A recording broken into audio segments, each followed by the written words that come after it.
Man, Triangle of Sadness was fucking hilarious. Oh man, it was just too good. It pretty much takes place on a yacht with a bunch of rich ass people.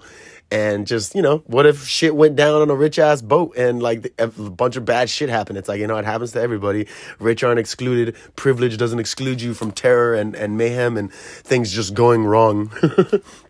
But yeah, Triangle of Sadness, it totally went over my head when it came out. It came out like, I think last October, but Woody Harrelson was in it. So I wanted to see it, but I completely forgot about it. So, seeing all these stuff going around for the Oscars and all these movies, being remembered from last year and nominated or whatever, this one came up.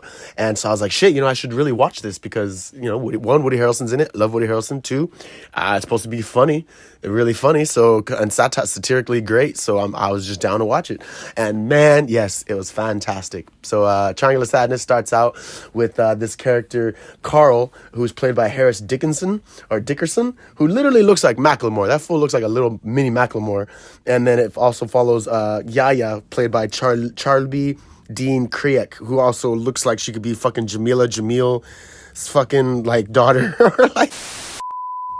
Man, so all fun and games aside, I realized while researching this film that the actress Charlbi Dean, she actually passed away last August, right after the film was released at the Cannes Festival. She I don't think she made it to see the film be released.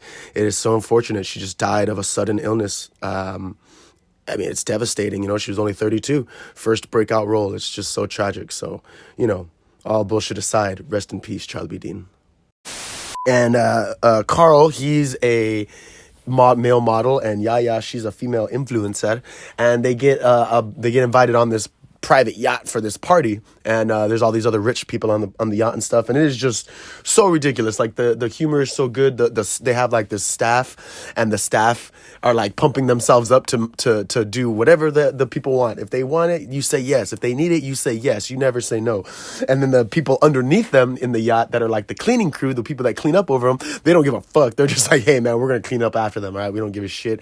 We ain't getting tipped. And like, the little like hierarchy is pretty funny. And then the captain's like a drunk who is played by Woody Harrelson, and he doesn't want to like come out of his room for the first like 2 nights of the cruise, or of the first like 2-3 nights of the cruise. It's so funny. Like they literally just go around a circle, like it's like a little yacht cruise for the full lavished, fully furnished, full food, whatever. They have like armed guards on it. It's crazy, right?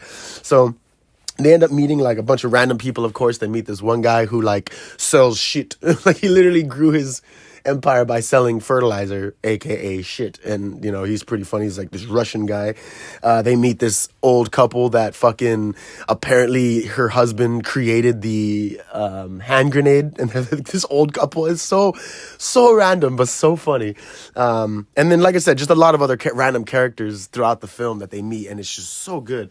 And so halfway through the film, right, they're on this, they're having like the captain's dinner or whatever, and they're hitting like a storm. So the yacht is, bouncing around and swaying. And remember, these are a lot of like older people. So everyone starts getting seasick, right? And they start like throwing up, and it's just like wild. They're like, taking shits and stuff. Cause I think they're eating octopus. So I guess it just obviously doesn't sit well with their stomachs, and like there's this gross scene where like the toilet's overflowing and like just all this shit, and you're just like, yep, this is what rich people probably have to deal with when they go too hard and don't realize that they're fucking up. So after that whole night of like crazy.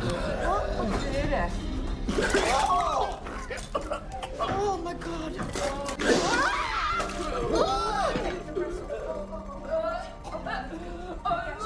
More wine, sir.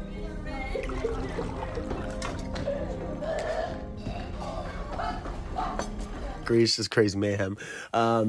Woody, the yacht gets attacked by fucking pirates, right? Like these random like African pirates, and they throw a grenade in, and that couple that created grenades, they happen to see it when they throw it in the boat, and the mom's like, "Oh look, Harold, honey, this looks like one of yours," and he's like, "Oh," and then it just boom blows up the boat. It's so wild. Then they, so a couple of them end up washing up ashore at this island nearby. There's like this fucking little island, and they end up, some of them wash up ashore on it. A lot of them die. Half the people people on the boat, 3/4 of the people on the boat die. And so the survivors, Carl, Yaya, the Russian shit guy, and a couple other people, and like the head, the fucking head staff member of both the servants and the cleaners. It's just crazy, right? Like they survive on this island. And this is where it literally turns into something out of fucking M. Night Shyamalan. Like, honestly, throughout the beginning of the film, it could have been a Wes Anderson movie. Like, all they needed was Bill Murray to be one of the rich assholes and Jeff Goldblum, and I think this movie would have been solid gold, baby. Solid gold.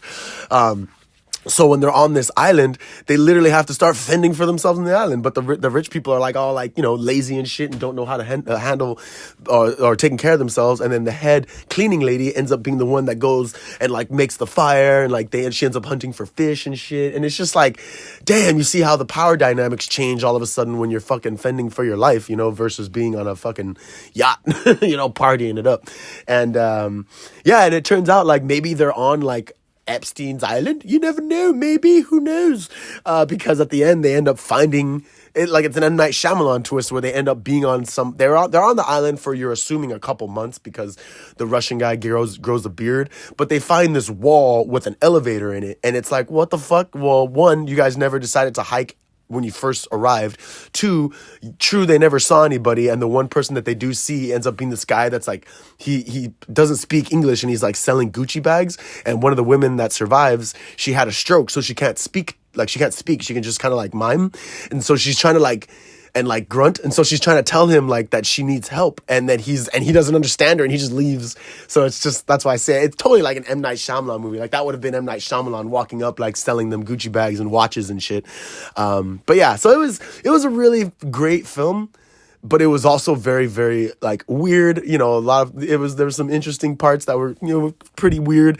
The beginning of the movie is pretty awkward, but that's why I say it would totally. It seems like the brainchild of. What's the director's name? Ruben Östlund. He seems like the weird brainchild of Wes Anderson and M. Night Shyamalan. But that was my conclusion that I came with up by the end of this film. But anyway, check it out, Triangle of Sadness. I'm pretty sure you'll like it. It's very, very funny. And if you want to eat the rich and you want the rich to eat themselves and shit, you should definitely watch this movie because you'll definitely get a kick out of it. So this has been Ghost in the Kriek. Thank you so much for tuning in. Like, share, and subscribe, and I will catch you guys on the flip side. Peace.